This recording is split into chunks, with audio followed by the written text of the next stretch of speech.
বিসমিল্লাহির প্রিয় শিক্ষার্থীবৃন্দ, welcome to digital education Bangladesh. আজ আমরা শিখব পঞ্চম শ্রেণীর বাংলা শব্দ দূষণ অনুশীলনীর প্রশ্নোত্তর। কবি পরিচিতি: সুকুমার বড়ুয়া বাংলাদেশের একজন প্রখ্যাত চারাকার। ইনি লিখছেন শব্দ দূষণ। তিনি 1938 সালের 5ই জানুয়ারি চট্টগ্রামের রাউজান থানার বিনাজুরি গ্রামে জন্মগ্রহণ করেন। তার রচিত কয়েকটি গ্রন্থ পাগলা ঘোড়া, ভিজি বেড়াল, চন্দনা, রঞ্জনা ছাড়া, এলোপাতারি, নানা রঙের দিন, চিচিং ফাঁক প্রভৃতি।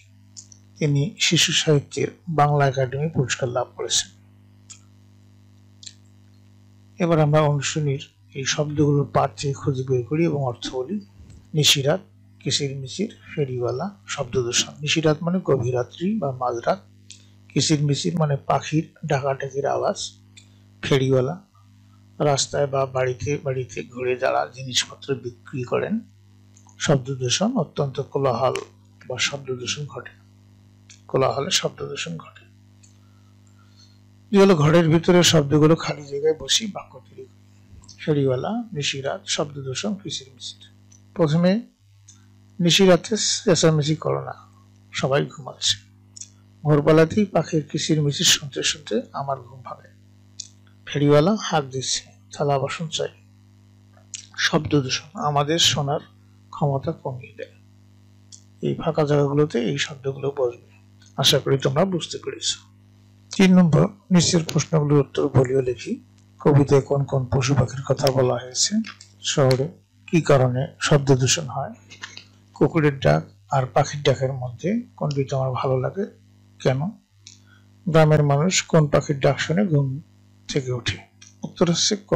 কবিতার কোন কোন পশু পাখির কথা বলা হয়েছে? উত্তর, কবিতায় যেসব পশু পাখির কথা বলা হয়েছে সেগুলো হলো গরু, হাঁস, কবুতর, মোরগ, কুকুর, দোয়েল, চড়ুই, ঘুঘু, টুনটুনি ও পাতিকা।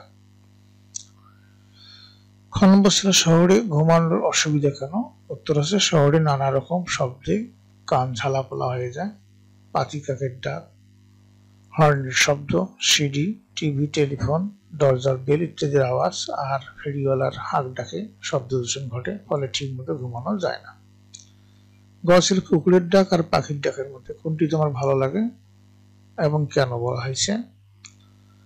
উত্তর হচ্ছে কুকুরের ডাক ও পাখির ডাকের মধ্যে পাখির ডাক আমার ভালো লাগে। এর কারণ হলো কুকুরের উচ্চস্বরে ঘেউ ঘেউ শব্দ শব্দ দূষণের সৃষ্টি করে। এই ডাক শুনলে মনে অশান্তির সৃষ্টি হয়। অন্যদিকে পাখির ডাক খুবই মধুর। কোনো কোনো পাখির ডাক খুবই সুরেলা, শুনলেই মন ভালো হয়ে যায়। ঘ ছিল গ্রামের মানুষ কোন পাখির ডাক শুনে ঘুম থেকে ওঠেন? উত্তর আছে গ্রামের মানুষ সাধারণত মোরগের ডাক শুনে ঘুম থেকে ওঠেন। এছাড়া দোয়েল, চড়ুই, ঘুঘু, টুনটুনি ইত্যাদি পাখির কিচির মিচির শব্দেও তাদের ঘুম ভাঙে। এরপরে 4 নম্বর প্রশ্ন হলো শহরের জীবনের সাথে গ্রামের জীবনের তুলনা করি ও লিখি। বিষয় শহরের জীবন, গ্রামের জীবন। পরিবেশ: শহরের পরিবেশ খুব বিশ্রী, বড় বড় দালান কোঠায় শহর ভরা, এখানে নেই মুক্ত বাতাস, রাস্তাঘাটে সবসময় মানুষের ভিড় লেগে থাকে। গ্রামের জীবন: গ্রামের পরিবেশ খুবই সুন্দর, সবুজ প্রকৃতির মন জুড়িয়ে দেয়, ঠান্ডা বাতাসে প্রাণ ভরে যায়। শব্দ: শহরে শব্দ দূষণ অনেক বেশি, রাস্তাঘাটে গাড়ির হর্নের যন্ত্রণায় কান ঝালাপালা হয়ে যায়। এছাড়াও হাজারো শব্দের কারণে মনের শান্তি নষ্ট হয়। গ্রামের শব্দ দূষণ অনেক কম, সারাদিন নানা পশু পাখির আওয়াজে মন ভরে যায়। রাস্তাঘাট: শহরের রাস্তাঘাট অনেক উন্নত, রাস্তাঘাটে প্রচুর গাড়ি চলে, প্রায় জ্যাম লেগে রাস্তা বন্ধ হয়ে যায়। আর গ্রামের রাস্তাঘাট অনুন্নত, রাস্তায় মানুষজনের চলাচল কম, তাই গাড়ির সংখ্যাও কম।